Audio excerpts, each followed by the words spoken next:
Hola, estimados hermanos, buenos días. En este domingo quiero que leamos más que nada un capítulo muy interesante, espectacular. Es un resumen del Antiguo Testamento dado por Esteban. Me refiero a Hechos capítulo 7. Y aquí hay un excelente resumen del Antiguo Testamento que muestra la historia de Israel y cómo deriva en la venida del Cristo, el Hijo de Dios. Y el contexto de este capítulo, el capítulo 7 de Hechos, es el arresto de Esteban. Dice Hechos 6:8, y Esteban, lleno de gracia y de poder, hacía grandes prodigios y señales entre el pueblo, un varón poderoso.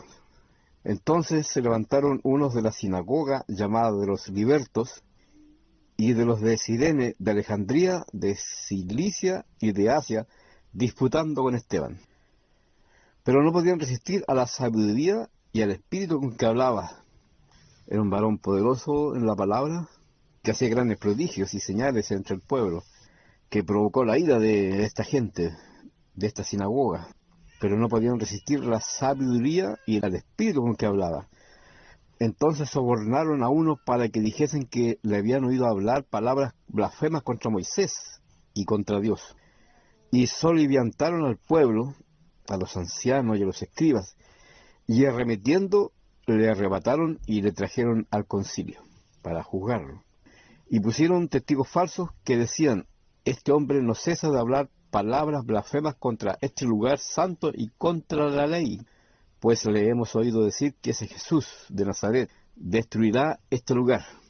Claro, Jesús profetizó que el templo iba a ser destruido, que no iba a quedar piedra sobre piedra. Y Esteban repetía esa profecía del Señor. Entonces tomaron eso para argumentar de que Esteban hablaba contra el lugar santo y contra la ley, que Jesús iba a destruir ese lugar, que efectivamente ocurrió, pues como todos sabemos, en el año 70 después de Cristo, cuando Tito invadió Jerusalén, la destruyó y destruyó el templo hasta el día de hoy. Y que cambiaría la costumbre que nos dio Moisés. Entonces todos los que estaban sentados en el concilio, al fijar los ojos en él, en Esteban, vieron su rostro como el rostro de un ángel, iluminado. Y aquí llegamos al capítulo 7, donde vemos la defensa y muerte de Esteban. El sumo sacerdote dijo entonces: ¿es esto así? Le dio la opción de defenderse a Esteban de las acusaciones de estos testigos, de estos falsos testigos. Entonces Esteban empieza su defensa en Hechos 7:2, una defensa que está basada en la historia de Israel. Él empieza a recordarle a estos sacerdotes, al sumo sacerdote y a los que estaban ahí presentes en el juicio, la historia de Israel. Miren, y él dijo: varones, hermanos y padres, oíd, el Dios de la gloria apareció a nuestro padre Abraham, estando en Mesopotamia, antes que morase en Aram. A propósito, el título de este tema se llama La historia de la redención. Cómo Esteban relata una historia, la historia de su pueblo, de Israel, para llegar al Cristo. Cómo se desarrolló la historia de la promesa que se le hizo a Abraham a través de la historia de este pueblo, de Israel. Dice, volviendo al versículo 2, el Dios de la gloria apareció a nuestro padre Abraham estando en Mesopotamia. Acuérdense que Abraham vivía en Ur. Él era gentil, dice la escritura, era mesopotámico, se puede decir pagano, antes que morase en Harán. Y le dijo, Dios le dijo: sal de tu tierra, de tu parentela, y ven a la tierra que yo te mostraré. Entonces salió de la tierra de los caldeos y habitó en Harán. Dice Hebreos que sin saber a dónde iba, salió. Obedeció el mandato de Dios de salir, sin importar dónde fuera, salió. Entonces salió de la tierra de los caldeos y habitó en Harán. Y de allí, muerto su padre, que era Taré, que se da testimonio que era idólatra, Dios le trasladó a esta tierra, en la cual vosotros habitáis ahora, en Israel. Y no le dio herencia en ella, ni aun para sentar un pie, pero le prometió que se la daría en posesión, y a su descendencia después de él, cuando él aún no tenía hijo. Acuérdense que él no creyó que cuando llegó a la tierra prometida que eso era lo que Dios le había prometido, porque dice que él esperaba una ciudad cuyo arquitecto y constructor es Dios, por lo tanto vivió como peregrino. Entonces Dios le dijo que se le daría esta tierra a su descendencia después de él, a los hijos de sus hijos y de sus hijos, y heredarían esta tierra. Cuando él no tenía hijos, como dice Romanos 4, Dios lo llamó padre sin ser padre. Dios llama las cosas que no son como si fuesen. Dios lo llamó padre sin ser padre. Todavía no nacía Isaac, pero Dios ya lo había llamado padre, y que sería padre de multitud. Y le dijo así, que su descendencia sería extranjera en tierra ajena, y que los reducirían a servidumbre y los maltratarían por 400 años. Aquí Dios le da una primicia a Abraham de que esta descendencia, que sería numerosa, en algún momento de la historia habitaría en tierra extranjera, en tierra ajena, sería reducido a servidumbre y los maltratarían por 400 años.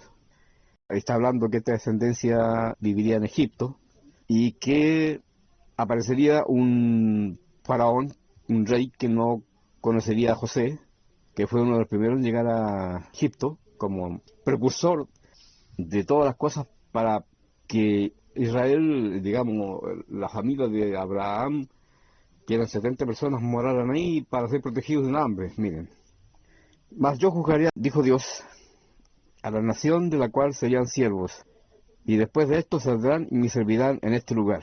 Y le dio el pacto de la circuncisión, y así Abraham engendró a Isaac, y le circuncidó al 8º día, e Isaac a Jacob, y Jacob a los 12 patriarcas. Los patriarcas, movidos por envidia, vendieron a José para Egipto, pero Dios estaba con él, y le libró de todas sus tribulaciones, y le dio gracia y sabiduría delante de Faraón, rey de Egipto, el cual lo puso por gobernador sobre Egipto y sobre toda su casa. Vino entonces hambre en toda la tierra, de Egipto y de Canaán, y grande tribulación, y nuestros padres no hallaban alimentos. Aquí Dios proveyó este acontecimiento, esta hambre en la tierra, Egipto y Canaán, y grande tribulación para que protegiera a esta familia. Acuérdense que esta familia llevaba la semilla del Mesías, del Cristo, que traería bendición a la tierra. Por lo tanto, había que proteger a esta familia. Dice Hechos 7:12, cuando oyó Jacob que había trigo en Egipto, envió a nuestros padres la primera vez, a los 11 hermanos. Y en la segunda, José se dio a conocer a sus hermanos, y fue manifestado a Faraón el linaje de José, que esos que habían ido a comprar trigo eran familia de José, de este hombre inteligente, sabio, que había juntado trigo y grano cuando fueron las vacas gordas, para cuando llegaran las vacas flacas, el hambre.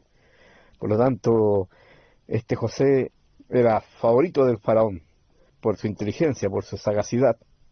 Y enviando José, hizo venir a su padre, Jacob, y a toda su parentela, el número de 75 personas. Jacob, los hijos de Jacob, las nueras, sus nietos, sus bisnietos, esclavos, siervos, todo sumaba 75 personas. Así descendió Jacob a Egipto, donde murió él y también nuestros padres, los cuales fueron trasladados a Siquem y puestos en el sepulcro que a precio de dinero compró Abraham de los hijos de Hamor en Siquem. Pero cuando se acercaba el tiempo de la promesa, esta de que Abraham sería padre de una grande muchedumbre, que Dios había jurado a Abraham, el pueblo creció y se multiplicó en Egipto. Esa fue la forma que Dios le hizo una grande descendencia a Abraham, vivir esclavo en otra nación, en Egipto. Ahí se multiplicó el pueblo, en Egipto, que eran todos descendientes de Abraham, que bajaron con Jacob, 75 personas, hasta que se levantó en Egipto otro rey que no conocía a José. Este rey, usando de astucia con nuestro pueblo, maltrató a nuestros padres a fin de que expusiesen a la muerte a sus niños para que no se propagasen. Claro, el faraón tuvo miedo de que este pueblo que estaba cautivo, que eran esclavos en Egipto, se levantara en armas en algún momento, porque eran bastantes. Estaban igualando casi a la población egipcia, por lo tanto era un riesgo. Por lo tanto mandaron a matar a todos los niños, para que ya dejaran de multiplicarse tanto. Entonces dice aquí que este rey, usando de astucia, maltrató a nuestros padres a fin de que expusiesen a la muerte a sus niños para que no se propagasen. En aquel mismo tiempo nació Moisés, y fue agradable a Dios, y fue criado 3 meses en casa de su padre. Pero siendo expuesto a la muerte, por la orden de Faraón de matar a los niños, la hija de Faraón lo recogió y le crió como a hijo suyo. Se crió en la corte de Faraón. Era hijastro, por así decirlo, de Faraón. Recordemos que el hijo de este faraón era Ramsés II, entonces Moisés era hermanastro de Ramsés II, que llegó después a ser faraón, con el que se enfrentaría en las plagas. Y fue enseñado a Moisés en toda la sabiduría de los egipcios, a la cual Moisés renunció, como dice Hebreos 11. Renunció a la sabiduría de Egipto por los padecimientos del Cristo, porque él se sostuvo como viendo lo invisible, dice Hebreos. Y este hombre, Moisés, era poderoso en sus palabras y obras. Cuando hubo cumplido la edad de 40 años, le vino al corazón el visitar a sus hermanos, los hijos de Israel. Un pequeño paréntesis, los sacerdotes escuchaban a Esteban relatando esto, que es correcto todo lo que está diciendo, esa es la historia de Israel, así escribió Moisés en Génesis, en Éxodo, todo esto está correcto. Posiblemente los sacerdotes pensaran a dónde quería llegar con toda esta historia. ¿Qué defensa es esta? Contar la historia de Israel. El versículo 23, cuando hubo cumplido la edad de 40 años, le vino al corazón el visitar a sus hermanos, los hijos de Israel. Él sabía que él era hebreo, Moisés. Acuérdense que dice ahí que fue criado 3 meses en casa de su padre. Y después su madre fue nodriza de Moisés, su misma madre. La hija de Faraón le pasó a este niño hermoso a la misma madre cuando le buscaron una nodriza para amamantarlo. Así que ahí su madre le traspasó toda la enseñanza hebrea, toda la fe de Jacob, de Isaac, de Abraham. Entonces él sabía que era hebreo, Moisés, y que todo ese pueblo que estaba cautivo en Egipto, que eran esclavos, haciendo barro con paja molida, eran sus hermanos. Por eso dice que le vino al corazón el visitar a sus hermanos, los hijos de Israel, porque obviamente él vivía en el palacio del faraón, de su abuelo. Y al ver a uno que era maltratado, lo defendió, e hiriendo al egipcio, vengó al oprimido. Pero él pensaba, Moisés, que sus hermanos comprendían que Dios les daría libertad por mano suya, mas ellos no lo habían entendido así. Acuérdense que dice el versículo 7, yo jugaré, dice Dios, a la nación de la cual serán siervos, y después de esto saldrán y me servirán en este lugar. Este que sacaría a Israel de esta nación, que lo iba a sojuzgar y volverlo esclavo, era Egipto, y el libertador es Moisés. Entonces, cuando defendió a un israelita que era maltratado, hiriendo al egipcio, vengó al oprimido. Pero él pensaba que sus hermanos comprendían que Dios le daría libertad por mano suya, mas ellos no lo habían entendido así. Moisés pensaba que al hacer esto de defenderlos de un egipcio que maltrataba a un hebreo, los demás hebreos iban a entender que, oh, este es el libertador. Esto es lo que le dijo Dios a Abraham, de que lo iba a sacar un día de esta nación, que lo iba a tomarlos como siervos. Pero dice ahí, más ellos no lo habían entendido así. Ni se les pasó por la mente que este Moisés, que defendió a uno de un egipcio que maltrataba, venía a libertarlo. No se les pasó ni por la mente. Y al día siguiente se presentó a unos de ellos que reñían entre sí, dos hebreos peleaban entre sí. Entonces él vino y los ponía en paz. Se puso entre medio como mediador entre ambos contrincantes, que eran hebreos ambos, no era un hebreo con un egipcio, sino que eran dos hebreos. Entonces les dice, varones hermanos sois, ¿por qué os maltratáis el uno al otro? Entonces el que maltrataba a su prójimo le rechazó diciendo, ¿quién te ha puesto por gobernante y juez sobre nosotros? ¿Quieres tú matarme como mataste ayer al egipcio?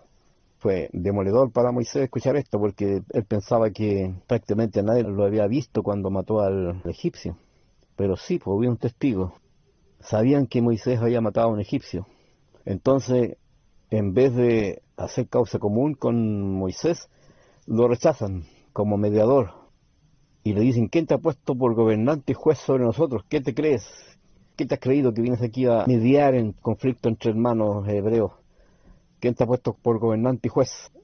¿Quieres matarnos igual como mataste al egipcio? Y al oír esta palabra, Moisés huyó y vivió como extranjero en tierra de Madián, donde engendró 2 hijos. Pasados 40 años, viviendo ahí en Madián, donde se casó, tuvo hijos, fue pastor de ovejas. Pasados 40 años, un ángel se le apareció en el desierto del monte Sinaí, en la llama de fuego de una zarza. Nótese que dice ahí que fue un ángel que se le apareció a Moisés en el desierto. Un ángel, por supuesto, poderoso, en quien Dios había puesto autoridad sobre él para hablar y actuar en nombre de Dios.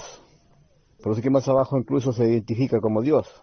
Pero esa atribución se la dio el Padre a este ángel. Era un ángel poderoso, comisionado por Dios para hacer y hablar en su nombre. Entonces Moisés, mirando, se maravilló de la visión, y acercándose para observar, vino a él la voz del Señor. Yo soy el Dios de tus padres, el Dios de Abraham, el Dios de Isaac y el Dios de Jacob. Y Moisés, temblando, no se atrevía a mirar. A propósito de este versículo, yo soy el Dios de tus padres, el Dios de Abraham, el Dios de Isaac y el Dios de Jacob. Aquí está hablando de la resurrección. En este versículo, Jesús enseña que Dios está hablando de la resurrección, porque estos están muertos, porque Jesús dijo que Dios no es Dios de muertos, sino de vivos, pues para Él todos viven. Es decir, un día Dios lo iba a resucitar para que estuvieran en su presencia. Entonces este versículo 32 habla de la resurrección. Este fue el argumento que usó Jesús para refutar a los saduceos, que no creen en la resurrección. Yo soy el Dios de tus padres. Entonces dice que Moisés, temblando, no se atrevía a mirar. Y le dijo el Señor: quita el calzado de tus pies, porque el lugar en que estás es tierra santa. Ciertamente he visto la aflicción de mi pueblo que está en Egipto, y he oído su gemido, y he descendido para librarlos a esta descendencia de Abraham que Dios le había prometido, que sería grande como la arena del mar, como las estrellas del cielo. Aquí viene Dios y desciende para librarlos por mano de Moisés, al cual habían rechazado. En el versículo 27, ¿quién te ha puesto por gobernante y juez sobre nosotros?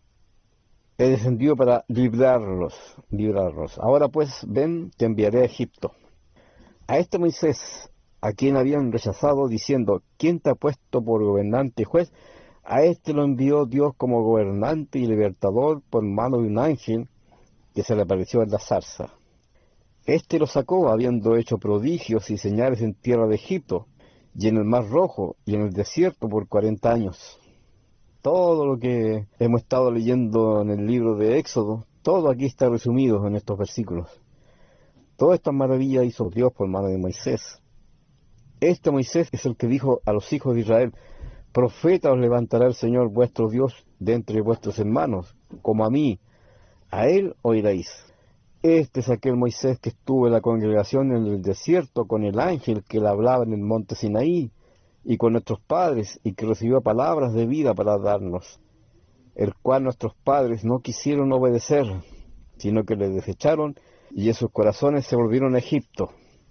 Aquí Esteban se va a meter en problemas, porque ya se acabó la historia bonita de Israel, de estos hebreos que salieron de los lomos de Abraham, que fueron cautivos y que fueron liberados por Moisés, cruzaron el desierto. Aquí empieza a hablar lo que hicieron estos padres, que vieron todas estas maravillas. Se acaba el cuento bonito de esta historia y empieza el lado oculto de este Israel, de estos hebreos que salieron de Egipto. Dios dice que les dio palabras de vida, al cual nuestros padres no quisieron obedecer, sino que les desecharon, y en sus corazones se volvieron a Egipto. Recuerden que estos hebreos extrañaban la cebolla, los puerros, la carne.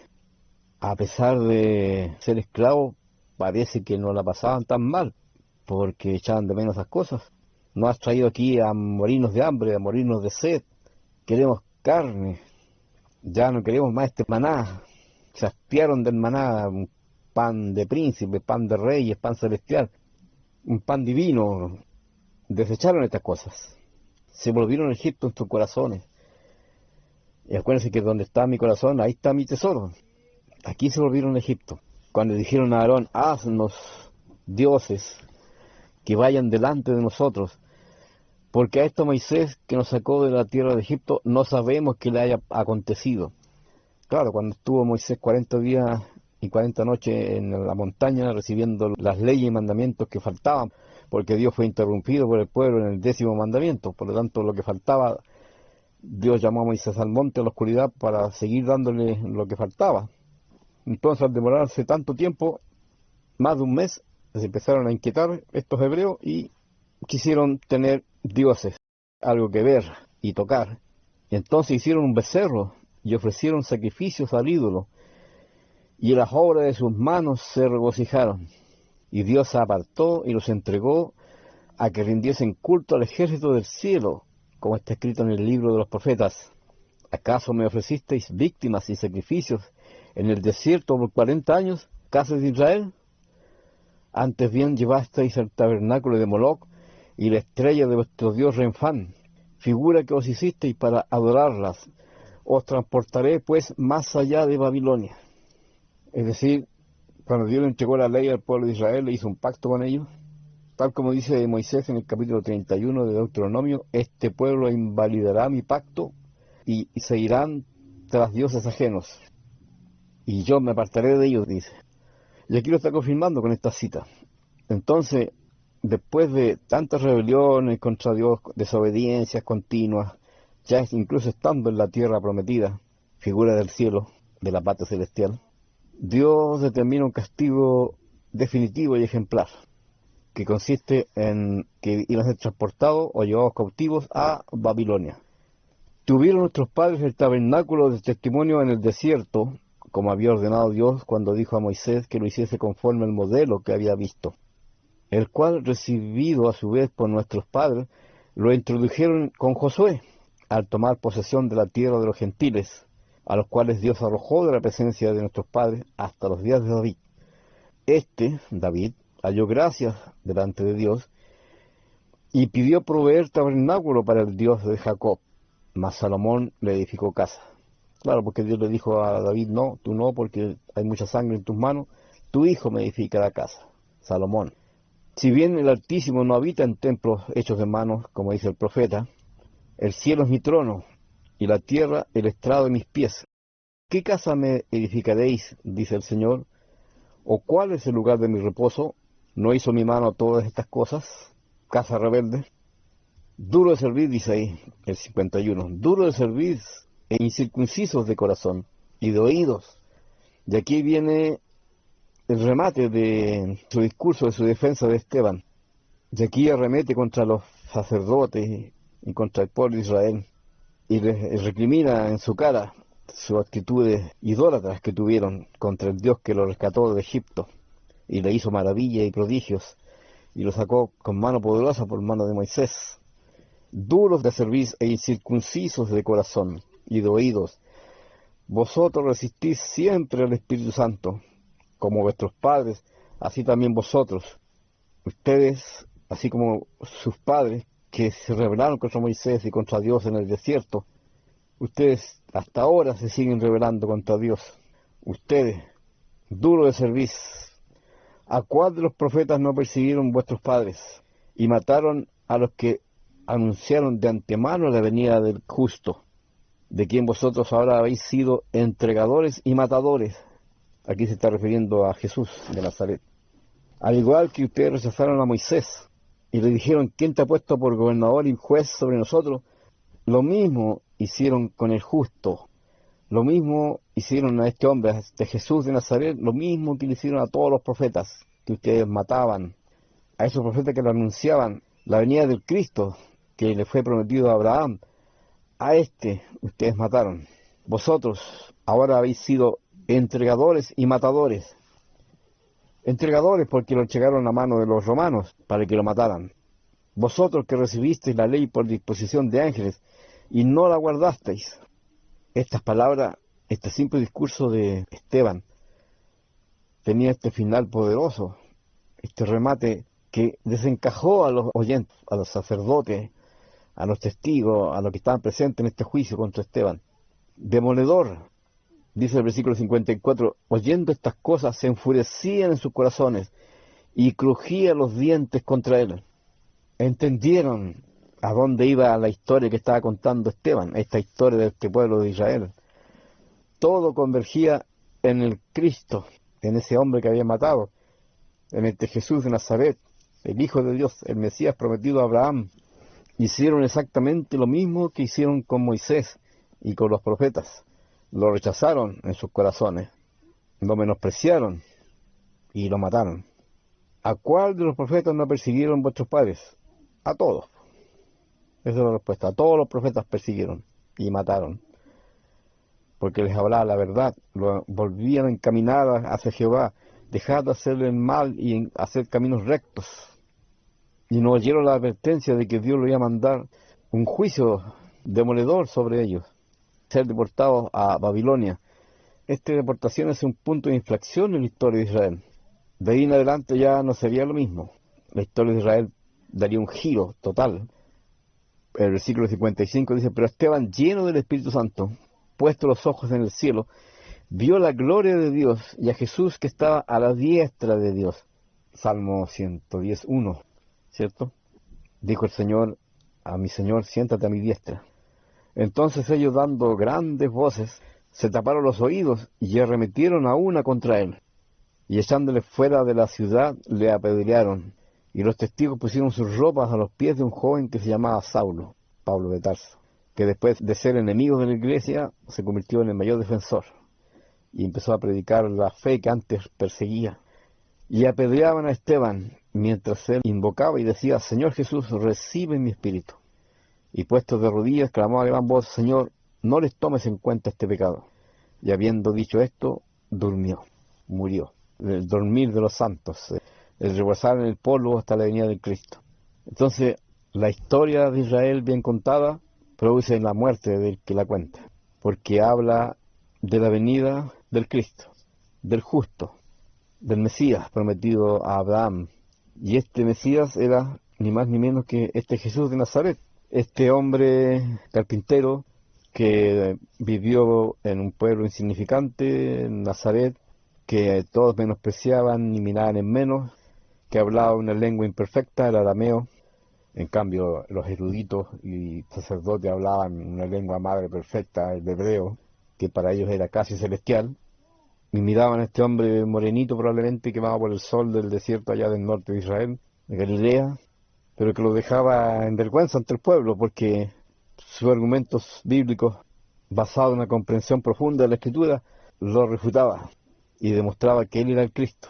Pero ellos no creyeron, lo desecharon, al igual como desecharon a Moisés y a los profetas, sin entender de que en este hombre que tenían delante ahí juzgándolo, en el Sanedrín, que también le pusieron testigos falsos, era el Cristo, el que les daría el perdón de los pecados, la promesa de Abraham, la bendición de Abraham a todo el mundo, que era su muerte y resurrección para el perdón de los pecados, anunciado por la misma Escritura, por Moisés y por los profetas, por la ley y por los salmos. No entendieron, como lo que pasó con Moisés, dice, no entendieron que Dios le daría libertad por mano suya, mas ellos no lo entendieron así.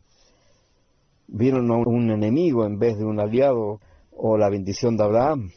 Vieron a un charlatán, probablemente un falso maestro, un falso rabí, uno más que se levantaba en Israel. Pero no entendieron que este sí era el verdadero Mesías prometido. Y él lo demostró con sus hechos, con sus milagros, prodigios que hizo, con las sanidades. Él demostró que sí era el Mesías. Y hizo cosas que estaban anunciadas en la ley y los profetas. Sanar a los enfermos, padecer y finalmente morir, ser sepultado y resucitar el tercer día para nuestra justificación. Este es el fin de esta historia que cuenta Esteban y que le costó la vida. La historia de Israel que culmina con la venida del Cristo, el Hijo de Dios, y que nos trajo bendición y vida eterna por medio de la fe en Él, en su muerte y resurrección, que nos es dada por voluntad del Padre, porque le plació así. Nos miró y tuvo misericordia de cada uno de nosotros que estamos aquí en esta mañana. Y nos llevó a su Hijo, nos presentó a su Hijo y nos dio fe para creer en Él. Nos dio el Espíritu Santo que nos provocó convicción de pecado para reconocer que realmente somos pecadores y que necesitamos de este Jesús que nos perdone los pecados.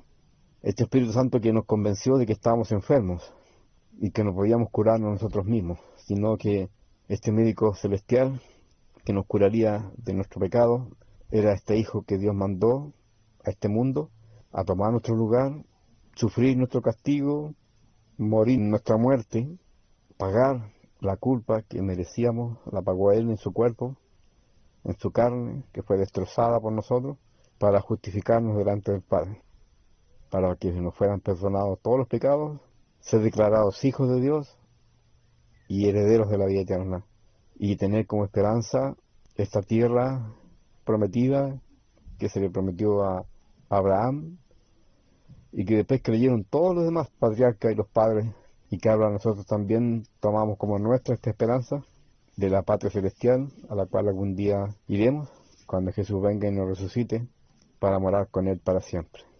Amén, hermano. Esto les tenía preparado. A veces solo basta leer la Escritura sin ninguna explicación, porque la Escritura se explica a sí misma. Este es un hermoso pasaje. Yo sé que hay muchos que lo valorizan mucho este texto. Es una historia de Israel bien contada, con el verdadero final que nos reporta vida eterna. Amén, hermano. Que tengan buenos días.